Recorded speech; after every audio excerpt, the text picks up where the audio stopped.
So this video is going to cover exponent rules. Before we get started, I wanted to quickly review what the heck an exponent actually does, which is just shorthand for us math people to say multiply something together n times. So you can see here, this is the long version where we'd have to write out b a whole bunch of times, and then this is our shortened version, which is what an exponent allows us to do. We do have names for the two pieces here. We call the thing that we are raising to that power, or that we're multiplying together that repeated number of times, the base. And we can call the n either our exponent, as we've been using, or you'll sometimes hear it referred to as power. And this will be read b to the nth power. That's how you'd say this. We do have some special cases. B to the second power is just b squared. B to the third power is b cubed. But generally, this is the way to talk about it. Okay, so what are some of our rules? The first rule that we need to know is called the product rule. I actually talked about this in last class. If you have two exponents or two exponential terms with the same base, we're able to just add the exponents together. This is one of those things that you need to know. If you're on a test and you can't remember, say you have a question that's very complicated and you can't actually multiply it all the way out, you have something like r plus s to the 17 times r plus s to the 23rd, or times, I think I said times r plus s to the 23rd. This is not something you want to actually write all the way out to see what's happening. So just give yourself a very simple example. So if I were doing this question on the exam and I was like, do I add or do I multiply? What am I supposed to do? What I would tell a student to do is just try out a very simple example. It doesn't need to have this crazy binomial thing going on. It doesn't need to have a crazy big exponent. All you want to do is demonstrate what the heck the rule is. So if we choose two things with similar bases and different exponents, let's figure out what happens. Well, we know x squared is just x times x. And we also know x cubed is just x multiplied together 3 times. If we multiply those together, we end up with 5 x's in our repeated multiplication, which means this is x to the 5th. So, it reminds us we are supposed to add them. This is something I highly recommend doing. There is no excuse to making a mistake on this on an exam, because you can just pick some things and try it out. So once you've proven it to yourself that you're supposed to add, that's when you come back to this question. You go, okay, look, this question is crazy hard. I know. But let's ignore the fact that these things are inside of parentheses. This is just something raised to the 17 times the same thing, right? Same bases. And notice here in our product rule and in the example we just did, you just rewrite the base exactly as it was. You don't take the base and square it or multiply it by 2 or do anything odd. You're literally just going to take whatever that base was. You're just going to draw a box to represent that base. And you're going to take it and raise it to the 17 plus 23. The addition of those two exponents, right?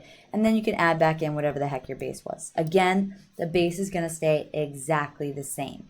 You're never going to do like x times x squared and somehow end up with 2x cubed. I've seen a lot of students do that, or want to somehow combine those x's in some other way. So there's our product rule. That product rule can expand to even crazier situations. So I'm going to give you guys one example to try on your own. So let's do 5 to the 3rd times 5 to the 8th times 5 to the 1st power. All right, so I want you to try this out. Take a moment, pause the video, make sure you get it right, and then you can move on. So if you're coming back from pausing the video, we can see everything here has a base of 5. So we can keep our same base of 5. And then we see, okay, we need to just add the exponents because these things are being multiplied. So our answer is just 5 to the 12th power. Perfect. That's it. That's the product rule in action. So the next rule that we have is the product rule sort of in reverse. It's called the quotient rule.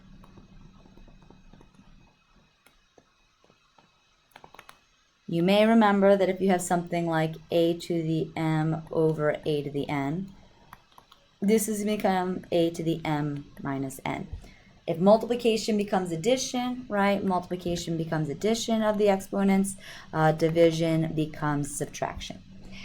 So that's what you need to know about the quotient rule. You could even prove this to yourself. Again, if this is a test and you aren't sure what you're supposed to be doing, give yourself a tiny example. Be like, what happens if I have x to the fifth over x squared? You can expand it. See that you're going to cancel out x's until you're only left with x to the third power, which is the same thing as x to the 5 minus 2. Okay, it's subtraction. And you can kind of see why you're subtracting, is that each variable factor on the bottom is going to cancel out a corresponding variable factor on the top or in the numerator. So that's why this quotient rule works. And there's a bunch of ways you can prove this, but I think the easiest thing for students to do, especially on a test, is just do a quick example and see what's happening. So let me give you guys a harder one as your example to try. Test out, see if we understand the quotient rule. So here's your example. We'll do 4 p to the 5th, q to the 7th, all over 8 p to the 2nd, q by itself. All right, so again, pause the video, test this out, see how you do. So if you're back from pausing this, I'm going to show you a very common student mistake, and so you can see if you did the same thing and if you can catch it while I'm doing it. If you can, power to you. So here's a very common way students would do this problem, okay? 4 goes into 8 2 times. Then we have p to the 5 minus 2, q to the 7 minus 1. So this is 2, p to the 3rd, q to the 6th. So where was my mistake here? This is a very common mistake I've seen from so many students over the years. They feel like if they're getting rid of the fraction, that they're going to be able to get rid of the fraction. It's like everything, I've seen students do this a lot, x divided by 2 just becomes 2x, because they don't like fractions. They just move things from the denominator to the numerator, but you're changing division to multiplication, which is not allowed. So all we needed to do to fix this problem, and hopefully this is what you did when you worked through this, is that this 4 over 8 is going to become 1 over 2, right? There's still a 2 trapped in the denominator. So your final answer should either look like that. You can also bring the 1/2 out in front instead. Multiplying by 1/2 is the same thing as dividing by 2. This has more of a monomial feel. You have your number portion and then your variable bits. So whichever one you like, either is completely okay and fine. Yes, perfect, right? So last of these, not last, but one of the big three in terms of my rules is the power rule. So let's get the power rule down.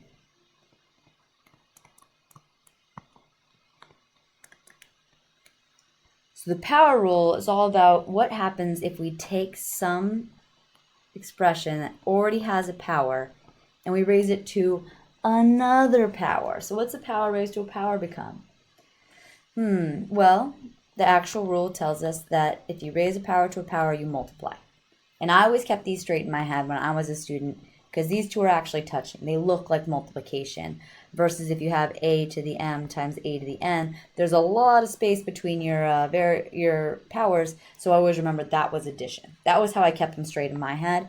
You can do however you want, but that was just what worked for me. And again, on a test, demo it to yourself with a tiny example. Sit there and go, okay, what if I had a cubed raised to the second power? What's going to happen? Well, it's going to be a cubed times a cubed, right? Because I know squared just means times itself. And oh, I know multiplication becomes addition. Or even if I didn't, I could still do the whole repeated multiplication again and again. Just knowing the rule of what an exponent is and what it means, you can do any of these problems without even having to memorize these rules. Or at least give yourself a tiny example so you can demonstrate the rule to yourself. So that's the power rule. We're going to do one quick example. I'm going to have you guys try it. See how you do, and also discuss a very common mistake I see when students are doing this particular problem. So let's go ahead and do 3x to the 5th. Oh, that's going to be too much. We haven't done that much yet. Sorry, my brain is catching up with where we are. 3 to the 5th to the 4th power. So I have some base raised to a power, raised to another power. I want you guys to pause and try it. Come back. So if you're back, this is just going to become 3 to the 5 times 4, which is just 3 to the 20th. I cannot make this more exciting. It does become more exciting when we start mixing all of this stuff together and trying some really tough, challenging questions. So last 2 rules and then we are done.